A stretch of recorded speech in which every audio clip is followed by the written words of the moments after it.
I'm starting with chapter 6 here, and so does anyone have anything more to say to add to her argument about the NRDC is one of the groups she lambasts and that were taken over by only in terms of what future actions. One of the things I was going to suggest is that we need to do some research and identify which groups are still a problem and which groups aren't a problem, and educate, as well as which companies have the worst records, that we can encourage boycotts of their products and that sort of thing.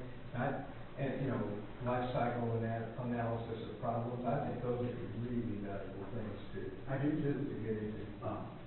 Joe is keeping notes for me because I can't remember now so well. Sorry. But certainly a boycott is one of the potential actions that we can do here along with the national other groups. Anyone else want to add to what Edward just said about the big green groups? Not so green, as you said that. Well, then let's go on.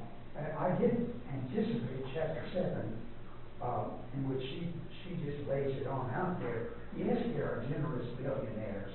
It doesn't even begin to solve the problems that we're talking about. I sometimes think she thinks that in order for us to turn this around, we will need a World War II mobilization, plus the money of the Manhattan Project, the money for the Marshall Plan, and the money for the Apollo Fund. I don't know how much that tallies up, but you guess that she's asking for a meaningful commitment to renewables. Now, she has it later in the book. She describes the amount of money that would be needed and how it could be accomplished by changing the tax structure that we have, like getting the offshore accounts, the money that's been in offshore accounts, to get that being paid, and to start taxing the 1% to the percentage that they were taxed pre-Reagan. And she lists, it's in the book. I have to find it. Later in the last word. Yeah, in the last section where it is. Yeah, you remember that part? But all of those would be helpful. The trouble with this book in that section, but especially this man, like Mr. Brown, who's our greatest scholar, isn't it? Isn't he on our subject? Is how hopefully it is based upon the conditional tense. It's if we could do this, we could do this, we can do this. His whole book is riddled with something in the possibilities of the future, which is not reality. Well, what do you all think about the billionaires? Mr. Buffett gives us hope. People like Mr. Turner, you mentioned a billionaire named Steiner. Tom Steyer, Hank Paulson, and Michael Bloomberg have worked together. They wrote the risk report, is that what it's called? About climate change. I didn't bring it. They've been really important in just providing money and affecting people's attitudes. Yes.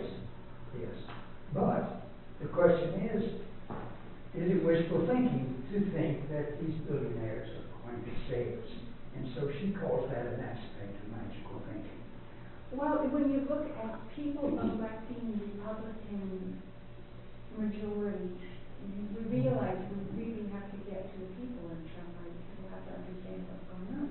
Look what just happened in Arkansas. Look what happened all over the country. Yes. It was like yellow dog Republicans all over the place, just voting across the board. So it's obviously that we have to get to the people.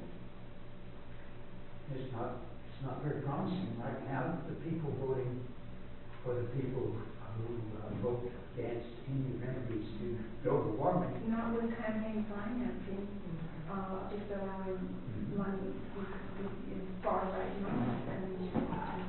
And so, as we go along, you can see that we're bringing up all the big issues that all of us might work on. in some respect. Or we might choose one issue that we might add to what you're doing. I would corner my eye. I think I saw an arm up over here. Did you get all of these? I really think one of the major problems is the vast amount of misinformation with the big bucks behind it. And that the misinformation has to be countered with corrected. Yes. And if that film we were just discussing a moment ago, that I urge everyone to see because it focuses on that and really. So does focusing on, what Omni can do, does not Omni have the brain power to produce presentations that say targeting 10 and under, targeting 10 to 15, targeting older teenagers and people in their 20s, targeting adults, targeting older folks who have become susceptible to some of the worst misinformation. I just visited my mother in her assisted living facility in northern New Jersey, and she's like a different person because of the misinformation that is being pumped into that place. Well, the answer to this, each one of us can give. Everyone wants to reply to, tell us your name. Joy. Joy. And you live in Portsmouth? Yes. Okay. So if a presentation package could be put together, a speech and a couple books, for example, to go out to places, give speeches to children, to Rotary clubs, to anybody who wants. Let's say you would have the 4 or 5 different target speeches, and then go out. And then you can also give these packets or sell them for cost to other people in the country that want to do the same thing. But the misinformation is just so... It's overwhelming. It's so overwhelming. Right. I mean, when it's to the point where you can't talk to people in your own family because they're so misinformed, you can't hold a conversation with them. My son-in-law voted for Tom Coffey yesterday. I think that's a good idea. It's not a Wonderful. good idea. We have the same problem we have with this group. This group by now we should be meeting at Barnhill Arena and then have to move to Bud Walton. We can't fit everybody in. This information is out Okay, there. well, is there enough brain power here to make speeches and formulate doesn't have to be a long presentation, just enough to be called upon to, come give a program at the Rotary. So let me interject here. We are doing that. In fact, Art and I just gave a presentation at the Democrats, giving another one to the Rotary Club in May. And Robert and I, we work together with the Citizens by Body. In fact, Robert was in a hacket. You know what a hacket is? We could start working with them. It's a verb. It's not, a hacket is very close to you. It's still a verb piece for me. I know because it's a lady with great horses there, and I keep wanting to go ride her horses, but it's so far. But what we're going to be doing, and I think Robert and I are going to do it in September, is we're going to have a presentation workshop. We're going to spend all day on this presentation, and we're going to have people practicing it and critiquing it. Exactly. If you want to be part of that, that would be wonderful, because we want everybody trained in how to do these presentations. Yeah, I mean, it could just become a set thing, and you just train everybody up on a set to a certain extent, except that the information keeps changing and developing, so you have to just keep updating it all. Right. Climate change information just keeps But I mean, increasing as far as the target, the sign-up sheet, so Joy can. Joy get can in sign touch up. with us. signed up. Oh, you're all in touch with me. Oh, Joy, I just haven't seen you in a long time. I know, but you didn't. You're amazing. You tell me, I said, I'll Great stuff. suggestion. Yeah. We need to do everything that you said, but everyone here in this room today, not to find excuses for ourselves, but we're all working hard over it. As who just said we should be in Barn Hill? This is the book club, though. This is the global warming book club. This is not really the global warming activist group. Right, right. But a lot of activists are here. It's fine to talk about But it. do you have a different activist group, or are you a Well, group of yeah, two? No, we have a citizens climate lobby, and Robert is a co-chair, and he's one who lives in Hackett. So if you ever want to come up with him, he can pick you up in Fort Smith. He could drive to my house and then we could go to my house. Actually, When I come up, I also go over to the riding club. I just left the riding club. Well, you can put the two together, yeah. I think we should not be discouraged. I think there is so much being done, and there's so much of the right kind of publicity getting out there. So many people are interested. Things are happening gradually. They're not happening fast enough. And I don't like this thought, but I keep thinking something worse than Katrina, worse than Sandy, Superstorm, worse than something has got to happen. It will mobilize everybody. But my point is, we will be ready. I mean, I think the grassroots movement is doing enough that when that disaster, whatever it is, happens, if it happens quickly, the gradual things don't do it because we gradually adapt, unfortunately. But something sudden happens, I think there will be enough people ready to be able to respond to that we can avert the worst of the catastrophe. That's my hope.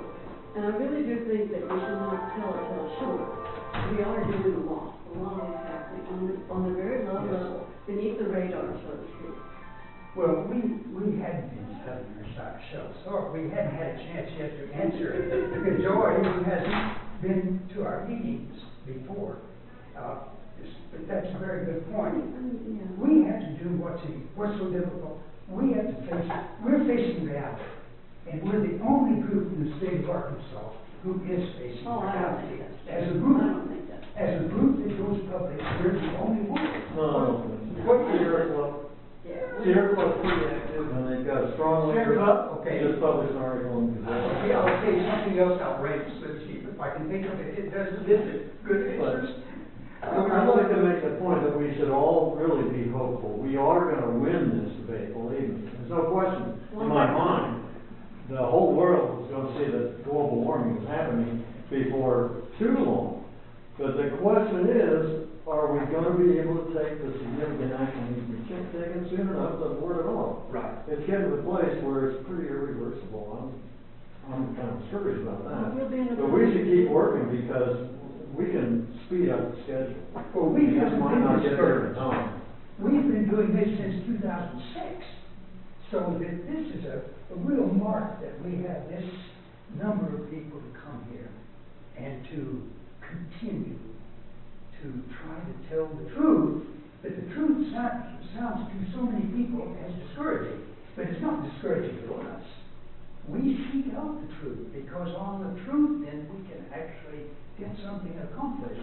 Mm-hmm. Well, another thing that has come up, but talking about very little time left, is that people who are promoting geoengineering are saying the time is getting closer, that that's going to be the only option that we have. And Naomi Klein has made it very clear that geoengineering is just disastrous for us. I hope we can't. And more people are going to be saying, it seems like, in the United States, we've gotten so used to just saying, okay, people in technology are going to take care of it. Somehow we'll find a way to take care of it. And I personally don't have to do anything, whereas with geoengineering, it could be it could be the cause of the biggest war that we ever had. Start saying we should have the rain we need. Yeah. So you all like her title, Magical Thinking, for this section? That we're not going to find instant super solutions to things. It's the people who are going to eventually have to do it. That's chapter 7. Chapter 8, dimming the sun. The solution to pollution is pollution. That's pretty much what we just said. I'm feeling like we can agree with that whole chapter and move on. But No, I'm fine, Okay. let's move on. I would just like to say one thing about that, and that's something that we should know about that's happening in Arkansas right now, is that the ODEQ, or the EPA is demanding that the big, coal plants upgrade in order to reduce their SOx and NOx pollution, the sulfate and the nitrogen oxide. The sulfur dioxide and the nitrogen dioxide and the other particulate matter. And so these huge coal plants, they're going to be forced by the EPA to reduce the SOx and NOx pollution. If they spend all that money to put these upgrades in place, it can reduce the SOx and NOx, and so it reduces the haze, and it also reduces health problems related to particulate matter in the air, but it does nothing about carbon emissions. So the carbon emissions will keep rising. Not only that, talking about the solution, pollution is, if those coal plants reduce the SOx and NOx, that actually will exacerbate the effect on global warming because you're taking out these particulates. So not only does it not do anything about carbon emissions, it makes the situation worse, raise carbon emissions. That's what we're faced with in Arkansas right now. So the only option we have to reduce carbon emissions is not to put money in upgrading those coal plants, but to get rid of those coal plants entirely. They're already almost 50 years old. We have to get rid of them. The argument for that is now stronger too, because of the regulations, because it's gonna cost them money. You've got a good economic argument for doing that. But isn't there a new coal plant that was built? Yeah, Oh, yeah. which is why Arkansas has to reduce, according to the EPA Clean Power Plan, by 44% rather than 30% like all the other states, because we've just been increasing our carbon emissions We instead did of that, didn't reducing we? them. Newer plants. A new plant, we fought it for, remember, right. Could I make a point about that? I think it's a kind of historical point, but I think it's good to recognize it. Back in 2008, we had the Governor's Commission on Global Warming, and Robert and I were part of that, and some other people are interested in global warming. And it's strongly recommended that Fulton plant down near Texarkana. The turf plant is what it's called, down near Texarkana, that it not go in unless it was accompanied by carbon sequestration. And of course, they weren't going to do that. But that idea passed the commission by one vote. It was 12 to 11 or something like that in a group of 23. And all the environmentalists were on one side, and all the business people were on the other side. And it passed by one vote. But we did recommend that, and that was the biggest point that came up in that entire commission discussion, a year long of meetings, and 53 different things that were recommended. Some that were a whole lot milder than that, of course, and some that actually went into action through the state legislature. But this, of course, didn't pass. They did go ahead with the plan. The plan was quite controversial, and if they had followed the environmentalist recommendation back in 2008, we would be a whole lot better off on these regulations, the EPA regulations that you're referring to, Shelley. We'd be much better off right now if we had followed the environmentalists on that back in 2008. We made a huge mistake, and the state needs to know that. Did you see that Entergy is planning a solar plant? I think it's an 81 megawatt solar plant. I read two different things. One, that it was going to be within the next 10 years, and another one that was going to be within the next 4 years. I don't know which one is right. But it definitely Is it where? beginning somewhere in the south. Of the state? Yeah. Oh, In the state. wow. And Mr. Brown in this book says we have 10 years. So that's How why old is she's, that one? That's the middle one. that's why she's, this is brand new. And that's why she sees the glass half empty and he sees the glass half full. He gives us more time. She says by 2017 we will cross the 2%. I mean, they rise by 2%. 2 degrees Celsius threshold. That's 2 years away. Did she say 27 or 17? 2017. 2017. Is that from the International Energy Agency? Is that where, Who is she? Yeah, who is she? I just saw it, I don't Yeah. know. I think I just saw it in here. Well, part 3, shall we go? Starting anyway, it's entitled in her book. Jerry? Now we're getting to what you wanted to talk about. May I add, newbie perspective, because I haven't read the book, I'm a big fan of Mal's line, Sure. but the discussion that I just witnessed seems to be a little bit nearsighted. I just spent 2 months in China, who rely a lot more heavily on coal than the United States, and, there are days in Beijing where the visibility is about 2 city blocks. So unless we persuade the Chinese, to We are change. Actually, the Chinese are planning a carbon tax this year or next year, and they are the biggest solar manufacturers in the world at this point. The Chinese, and they've already worked out, Obama and the Chinese, what do you call them, premier or whatever it is, chairman. They're working out deals to cut carbon emissions. China's working on it. I mean, they were. I agree, and I think, well, let me circle around to another point, if I can remember what it was.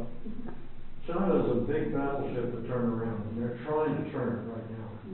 Obama, when he took office, made some noise about green technology. So the Chinese are nothing if not entrepreneurial, and they have solar panels, very affordable solar panels, up and ready to market in about 6 months. And my information is that the Department of Commerce, to protect a couple of much slower startup companies in the USA, slapped a huge tariff on these solar panels from China. It wasn't huge. It wasn't It was huge. about 200%. No, it wasn't that much. It was, no, I think I talked to Jerry Radman about it. He said it might raise the solar panels a few dollars, but he didn't think it was significant. At least, I mean, Jerry imports panels all the time and buys them, just big things up. He didn't think it was that significant, the tariff. I'd like to read a sentence from Mr. Brown about China. The planned reduction in coal use in China is both huge and unprecedented.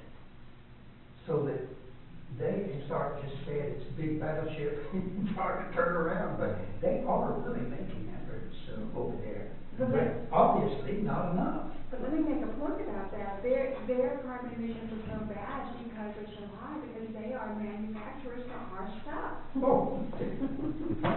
There are wheels within wheels. They phased out a lot of their oldest coal plants, a lot of them. Yeah.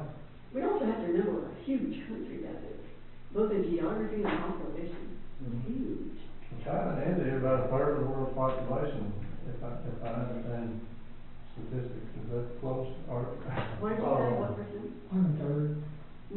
1.5 billion out of 7 billion, so it's less than China and India. Well, China and India together would be 2.5, 2.7 or so out of 7. What is that? That's a good thing. Almost 7. Well, part 3.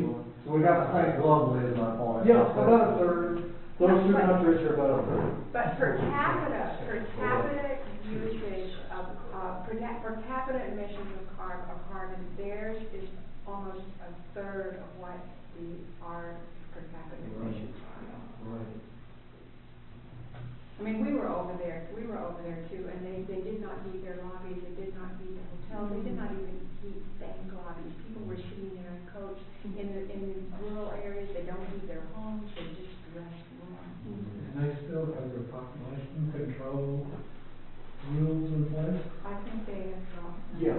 No, they've loosened. They have them. 2. They're still there, and most Chinese think it's good.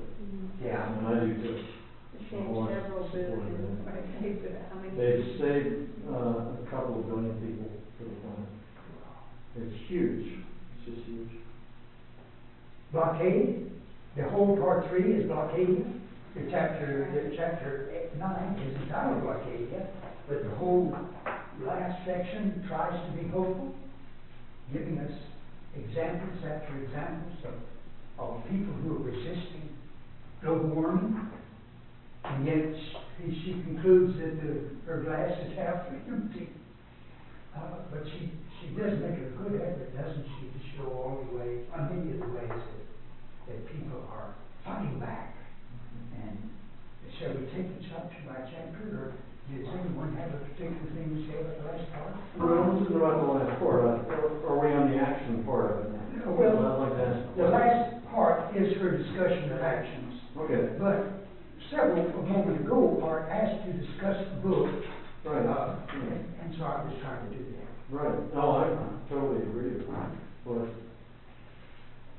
So something about the last part of the book, anyone has? I thought we should talk more about national politics. I'd like to know what's the difference between Bernie Sanders and Clinton on global warming issues. I'd like somebody to talk about that. Can anybody give me any information about it? You folks know. What are the positions of those two particular people on global warming? Well, And what we should do about it? I would assume Bernie Sanders, if he survives, would be. Bernie is excellent on that. Yeah. Well, Bernie Sanders was the one who, he was former boxer for 2 or 3 years, has introduced the Boxer-Sanders bill for a carbon tax. For carbon tax? That's where Bernie Sanders is, right? And his carbon tax is good. Yeah. It's not exactly what we want, but it was like 60% of the dividend would come back to the people, and 25% goes to renewables, and another I like that. certain percentage goes to pay down the debt. But I mean, it's a serious carbon tax bill that was Yes. introduced for a few years now. I think he hasn't introduced it this year yet, but it's a good carbon, it's a serious carbon. Now, let me emphasize that what Art just asked is what we might be really trying to do today, is to raise some issues that we might work on. And that would be one that would consume a lot of effort. That is, to clarify to the people of Northwest Arkansas where Ms. Clinton stands on warming and where the other candidates stand. If we're talking about something that we have to deal with immediately, I think what we have to do immediately is stop the Trans-Pacific Partnership fast track from going through. Or we could post on that. That is immense, and she talks about that in the book, and she explains how it completely undermines local economies, and it would completely undermine our ability to protect our environment through regulations, because these corporations, if they lose profits because of regulations, they can actually sue the local government. Yes. And like, she gave an example of that solar plant in Italy moving into British Columbia, and they moved into there because they were invited, because there was a good workforce that had just been laid off from some other big plant that was closed. They started producing solar plants, and then they were prevented from continuing by the World Trade Yes. Organization. Yes. Because of they said it was breaking the nasty rules of Right. local. They could not have a locally. They could not limit to how does that work to the local employees. There were, I don't remember exactly all of it, but because it was locally based, it couldn't do it. If our group should choose TPP as an action for us, it means we must start tomorrow, because Congress has already given the president fast track. And he wants it, and he wants that. And he wants it, and they're working together. And this is going to happen maybe within days, although I think that maybe this summer they would be there. But now it's fast tracking. And everything we've done now in the last, it's been about 5 years they've been working on this. And Bernie Sanders is